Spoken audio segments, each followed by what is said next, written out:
ورحمۃ اللہ وبرکاتہ۔ الحمد للہ حمدا کثیرا طیبا مبارکا فیہ، اللہم صل وسلم علی نبینا محمد۔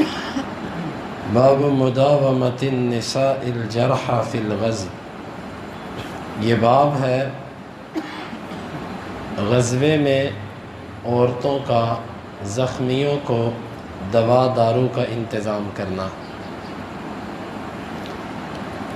امام بخاری کہتے ہیں کہ ہمیں بیان کیا علی بن عبداللہ نے، وہ کہتے ہیں ہمیں بیان کیا بشر بن المفضل نے، وہ کہتے ہیں ہمیں بیان کیا خالد بن ذکوان نے، وہ ربیع بنت معوذ سے، وہ کہتی ہیں کننا مع النبی صلی اللہ علیہ وسلم نسقی ونداوی الجرحى ونرد القتلى،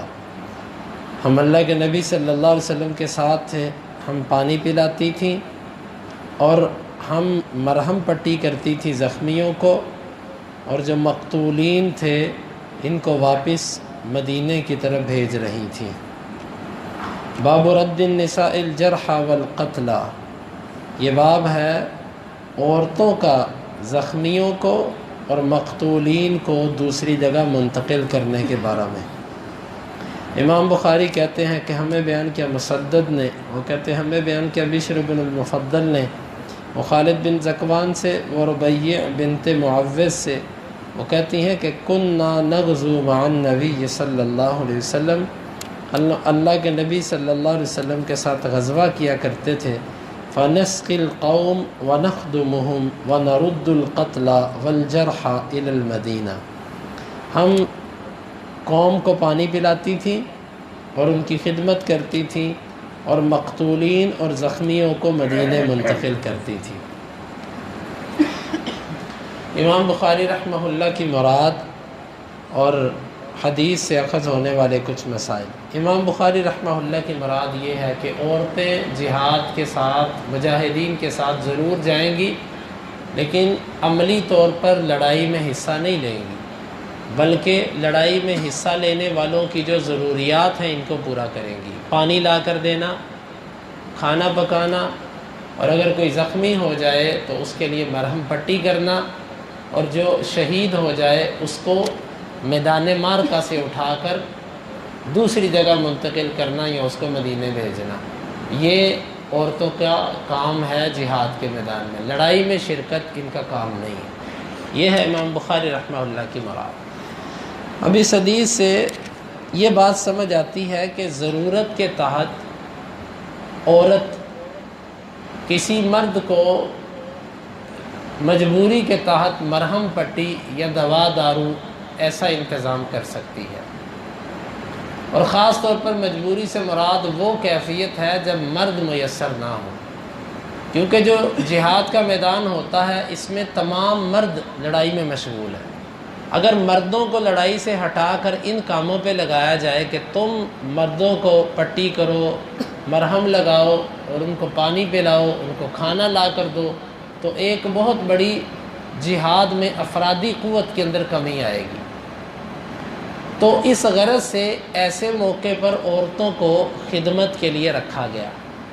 اور اس سے مراد کیونکہ جو زخمی ہوتا ہے اس کے زخم کو دیکھ کر انسان کو کسی قسم کی خواہش پیدا نہیں ہوتی، بلکہ زخموں کو دیکھ کر اس کی تکلیف اور اس کے چیخنے چلانے کو دیکھ کر تو انسان کے رونگٹے کھڑے ہو جاتے ہیں۔ ایسے موقعوں پر انسان کے دل میں کوئی ایسا خیال نہیں آتا، تو لہٰذا ایسی کیفیت کے اندر عورتوں نے جو خدمت کی ہے مجبوری کے تحت، اس کو عام حالات پر قیاس نہیں کیا جا سکتا۔ عام ہسپتالوں کے اندر عورتوں کو نرسیں رکھ لیا جائے اور یہ کہا جائے کہ جی صحابیات بھی تو زخمیوں کے لیے یہ خدمت کیا کرتی تھی، دونوں صورتوں کے اندر زمین آسمان کا فرق ہے۔ وہاں پر مردوں کی قلت تھی، مرد تھے نہیں، مجبوری کے تحت عورتوں کو لگایا گیا، اور یہاں پر نرسیں اگر رکھی جائیں تو وہ عورتوں کے علاج کے لیے ہونی چاہیے، مردوں کے لیے مرد ہونے چاہیے، عورتوں کے لیے عورتیں۔ یہ ایک واضح اور واقعتاً حقیقت کے اندر فحاشی اور بے حیائی ہے، مرد و زن کا اختلاط ہے۔ ابھی تو آپ سچ پوچھتے ہیں تو آپ ہاسپٹل میں اگر جائیں گے تو آپ دیکھیں گے کہ کتنا یعنی کہ اس میں یہ جو عورتیں ڈاکٹر ہوتی ہیں یا نرسیں ہوتی ہیں کس حد تک وہ معاملات ان کے بگڑے ہوتے ہیں۔ الامان والحفیظ ان میں بڑی نیک بھی ہوں گی، لیکن غالب طور پر جو دیکھنے میں صورت نظر آتی ہے وہ یہی ہے کہ اس میں خرابی کا پہلو غالب ہے۔ اور مریض بھی، ہر مریض ایک جیسا نہیں ہوتا۔ ایک بندہ وہ ہوتا ہے جس کو معمولی طور پہ کوئی مسئلہ ہے، وہ دوائی لینے کے لیے اسپتال چلا گیا، اس کو بھی نرس لگ جاتی ہے۔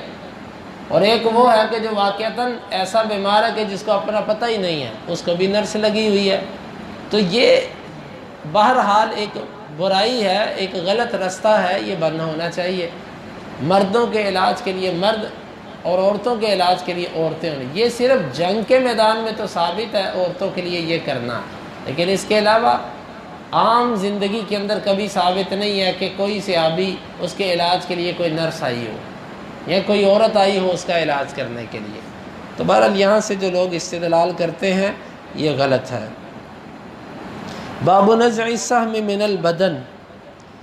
یہ باب ہے بدن سے تیر کو کھینچنے کے بارے میں۔ یہ باب امام بخاری رحمہ اللہ نے کیوں قائم کیا؟ بظاہر یہ سمجھ آتی ہے کہ خودکشی جو ہے نا جہاد کے میدان میں یہ حرام ہے، بلکہ عام بھی خودکشی کرنا حرام ہے۔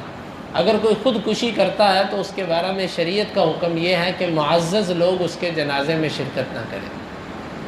لیکن اگر جہاد کے میدان میں کسی بندے کو تیر لگ گیا یا ایسا نیزہ جسم کے اندر داخل ہو گیا کہ اب اتنا پتہ ہے کہ اس نیزے کو جب کھینچیں گے نا تو اس کے بعد اتنا خون بہے گا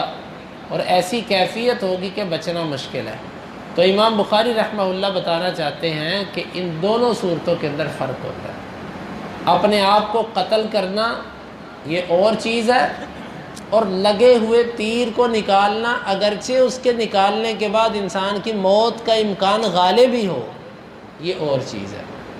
یہ خودکشی نہیں کہلاتی۔ اور اسی طرح امام بخاری کی غالباً مراد یہ بھی ہو سکتی ہے کہ اگر کوئی زخمی ہو گیا اور زخمی ہونے کے بعد شہید ہو گیا تو جس طرح زخموں سمیت اس کو دفنایا جاتا ہے، غسل نہیں دیا جاتا، اسی طرح نیزے اور تیر سمیت اس کو دفنایا نہیں جائے گا، بلکہ تیر نکال لیا جائے گا۔ اگر نیزہ جسم کے اندر ہے تو اس کو نکال لیا جائے گا، ہاں زخم باقی رہنے دیے جائیں گے اور غسل نہیں دیا جائے گا، اسی طرح اس کو انہی کپڑوں کے اندر ہی دفنا دیا جائے گا، کفن بھی نہیں دیا جائے گا۔ امام بخاری کہتے ہیں کہ ہمیں بیان کیا محمد بن العلاء نے، وہ کہتے ہیں ہمیں بیان کیا ابو اسامہ نے برید بن عبداللہ سے، وہ ابو بردہ سے، اور وہ ابو موسیٰ رضی اللہ عنہ سے۔ وہ کہتے ہیں کہ رومیہ ابو عامر فی رکبتہ، ابو عامر کے گھٹنے کے اندر ایک تیر لگا، فانتہیت الیہ، میں ان کی طرف پہنچا، فقال انزع ھذا السہم، وہ کہنے لگے اس تیر کو نکال دو، فنزعتہ، پس میں نے اس کو نکال دیا، فنزع منہ الماء، گھٹنے کا جو پانی تھا وہ نکل پڑا، فدخلت علی النبی صلی اللہ علیہ وسلم فاخبرتہ، میں اللہ کے نبی صلی اللہ علیہ وسلم کے پاس گیا، میں نے آپ کو بتایا کہ اس طرح ابو عامر کا معاملہ ہوا، فقال اللہم اغفر لی عبید ابی عامر، اے اللہ اپنے بندے ابو عامر کو معاف کر دے۔ یہ ابو موسیٰ عشری رضی اللہ عنہ کے چچا تھے، اللہ کے نبی صلی اللہ علیہ وسلم کو جا کر بتایا کہ اس طرح میرے چچا کو گھٹنے میں تیر لگا، اور جب میں نے تیر نکالا نا تو تیر کے نکلنے کے بعد گھٹنے میں جو پانی ہوتا ہے وہ بھی ان کا نکل گیا۔ تو اللہ کے نبی صلی اللہ علیہ وسلم سمجھ گئے کہ جب ایسی کیفیت ہوتی ہے تو انسان کی موت واقع ہو جاتی ہے، تو آپ صلی اللہ علیہ وسلم نے اس وقت ابو عامر کے لیے دعا کی کہ اللہ تو اس کو معاف کر دے۔ تو یہ ہے امام بخاری رحمہ اللہ کی مراد کہ لگے ہوئے تیر کو نکالنا، اگرچہ اس کے بعد موت ہی واقع ہو جائے، یہ خودکشی نہیں ہوتی، کیونکہ جب تیر نکل جاتا ہے تو انسان کو کچھ سکون ہوتا ہے۔ انسانی جسم ایسا ہے کہ اس کے اندر ایک تنکا بھی چبھ جائے نا، تنکا بھی زائد ہو جائے اس کے اندر، تو وہ تکلیف رہتی ہے جب تک اس کو نکال نہ دیا جائے۔ تو تیر جب جسم کے اندر دھنس گیا تو اس کو نکالنے سے انسان کو سکون ملتا ہے، اس میں مقصود خودکشی نہیں ہوتی بلکہ جسم کو راحت پہنچانا مقصود ہوتا ہے، اگرچہ اس کا نتیجہ یہ نکلتا ہے کہ انسان کے لیے موت واقع ہو جاتی ہے۔ اللہ رب العالمین سے دعا ہے کہ اللہ تعالی ہمیں ان احادیث کو سمجھنے کی اور ان کے تقاضوں کو پورا کرنے کی توفیق عطا فرمائے۔ اللہم انفعنا بما علمتنا وعلمنا ما ينفعنا وزدنا علما وآخر دعوانا ان الحمد للہ رب العالمین۔ حدیث نمبر 2882، 83 اور 84، 3 احادیث۔